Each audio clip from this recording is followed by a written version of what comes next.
Good morning, family. How are you? I am sitting here finding my energy. I have some coffee. I'm finding my energy. Today is pretty warm. In my neck of the woods, we're warm for this time of year. It's not like warm. I digress. I've got some things to do today.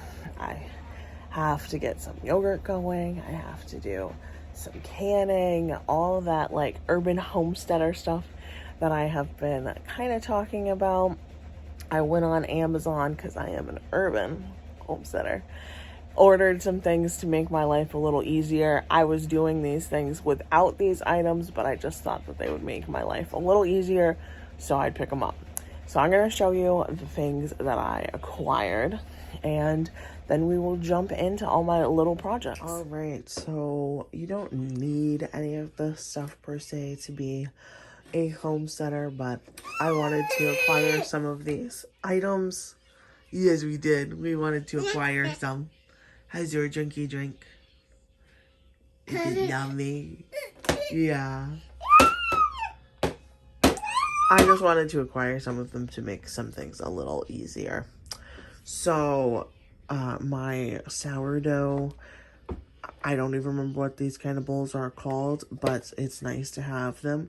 And then these covers for when they proof in the fridge. These are to stop using so much wax paper. The knife or blade to make pretty designs on them. Again, not needed. I was making it without it. Fine. But felt like I wanted to stop using as much waste because when I was not having these, I was using plastic wrap. So this was just to reduce some of the waste that came from it. Speaking of reducing waste, I am going to use these reusable Ziploc bags again. I got a 2-pack. It has gallon bags. It has snack bags. It has sandwich bags. The sandwich or quart. I can't remember what size that was. And then to stop using as much cling wrap, I got this Burt's Bees. I've used this before. I loved it. I only stopped using it because eventually they get kind of yucky, but you end up saving so much because these last forever. This package lasts me 2, 3, maybe even 4 years of using it instead of using plastic wrap. But anyway, this is what's in there. We have an extra large bread size, 2 large, 2 medium, and 2 smalls. Some reusable paper towels. I liked this one, not because they were pretty, but that was a bonus, but because it came on a like a rod so that I can store them the same way as I am using my current paper towels. I just don't think that we need to use paper towels for the majority of the stuff.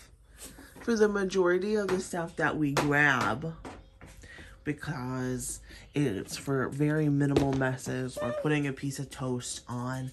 So I just want to use the reusable ones to do a little bit better for the planet. And then these bags are for the bread. Obviously, it says bread bag right on top. But I took one out to test it for you guys. These are awesome. So if you're thinking about getting a reusable bread bag, this Think for Earth is awesome. These kept it super fresh. I have a cut one in there. I have a whole one in there. And both of them are just as fresh as when I put them in there on day 1. So I highly recommend. And I have had them in there for 4 days now. And they're still super fresh. Man, you're a chatty man today. Chatty. You just want to be in the spotlight. And then the last thing I got is this Greek yogurt maker because my kids liked that yogurt a lot. But when I added like the vanilla and the honey to sweeten it up and some cinnamon, it made it really thin. So I want to make Greek yogurt to then add the vanilla and the honey and it will get thinned again. But this will make it thicker, and then I'll have whey. So if you have any if you have any recipes that use whey, since I'm going to have it as a byproduct, please let me know in the comments. All right, I already have my dehydrator going, but this top shelf is raspberries, and then the rest are all blackberries. My brother is going to be so excited to get all this dehydrated fruit. Okay, so I am really impressed with how my first batch of homemade yogurt came out, but I want to try it in the crock pot because on the stove was just too time consuming for a mama with littles always crawling around. So I want to have something that's a little more set it and forget it. So I read online that I can use my crock pot to make yogurt. So I'm going to test this out today.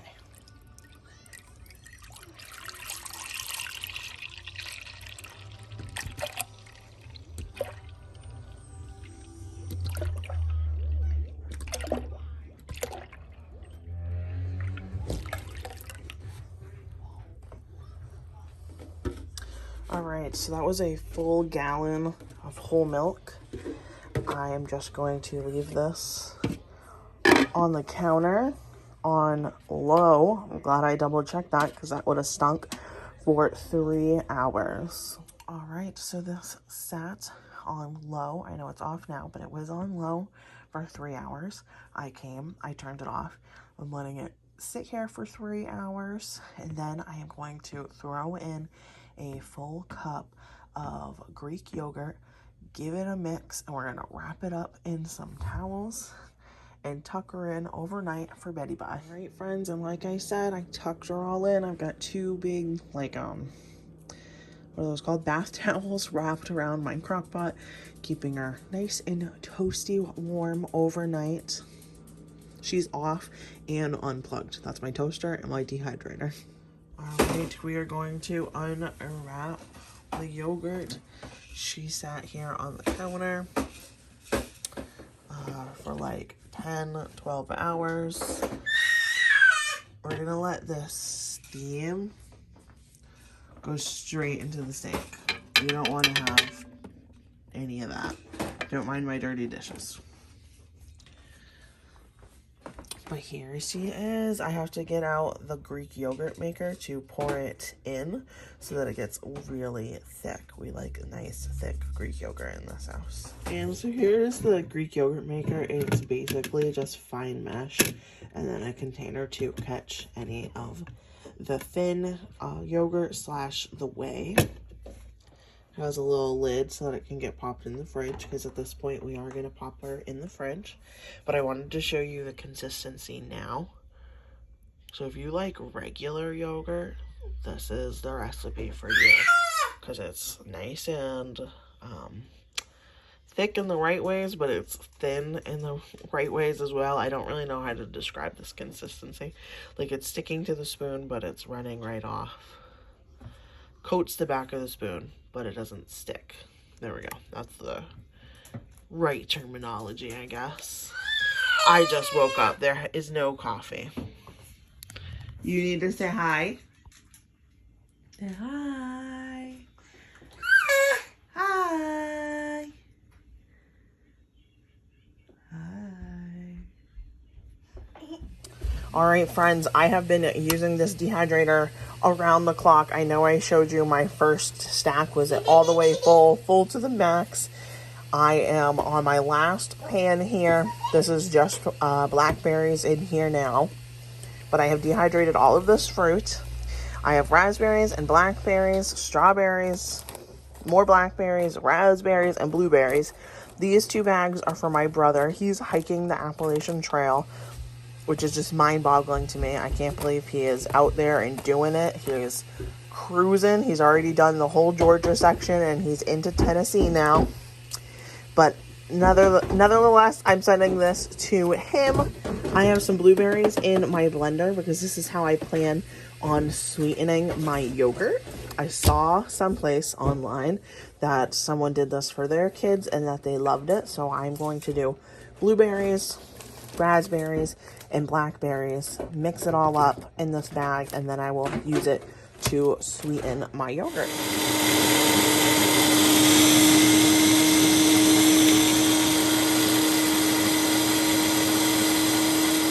All right, and here's how it turns out. It's like a super pretty color.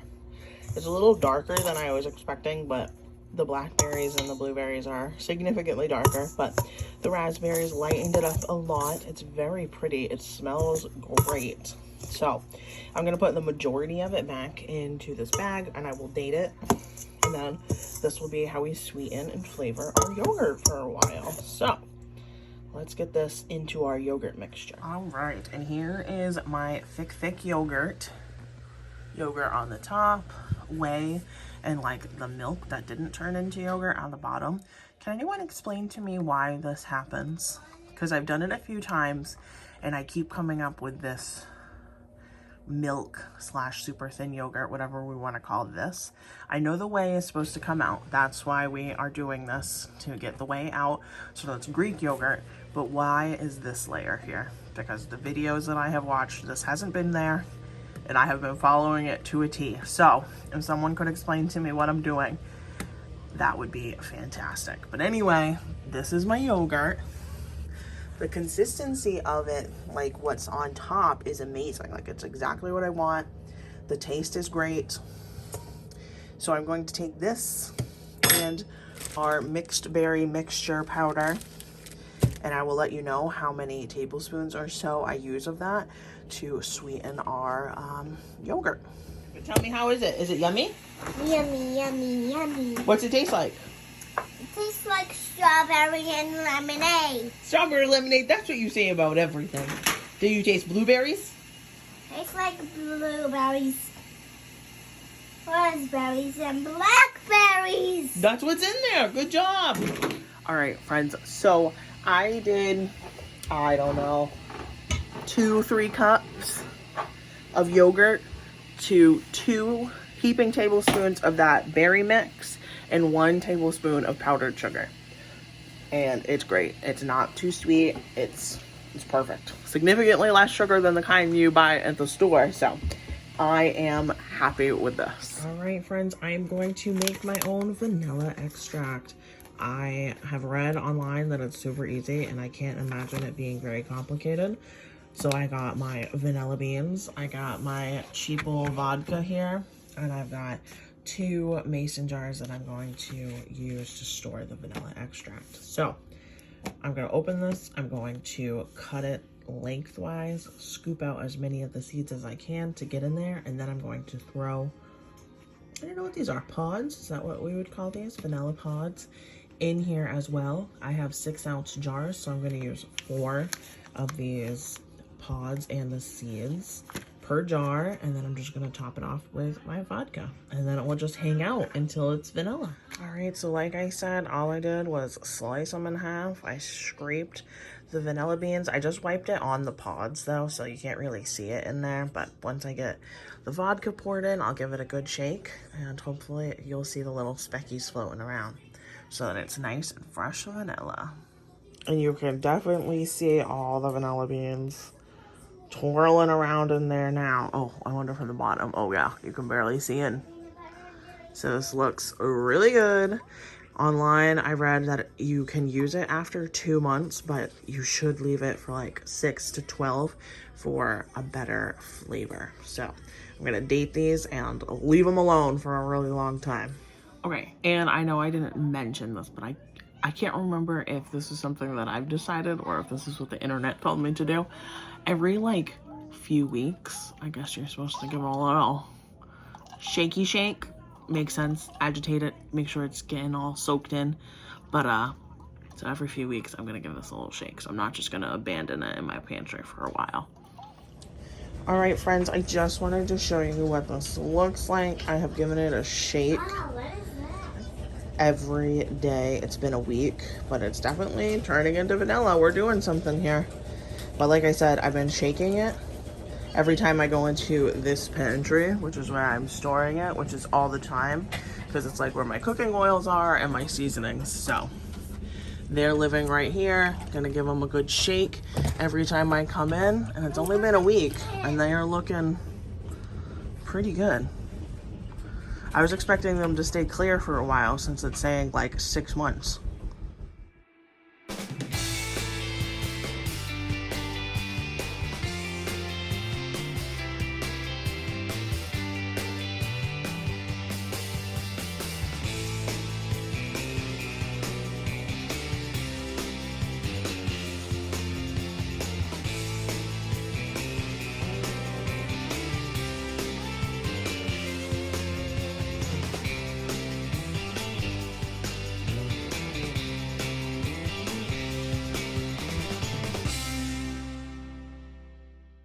right, we have our basil, cilantro, and mint right in our kitchen window.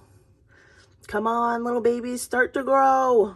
All right, Reds, thanks so much for hanging out with me. And if you made it all this way, I really appreciate you. And if there's any chance that you know what the heck I'm doing wrong with that yogurt, let me know in the comments. Bye, friends.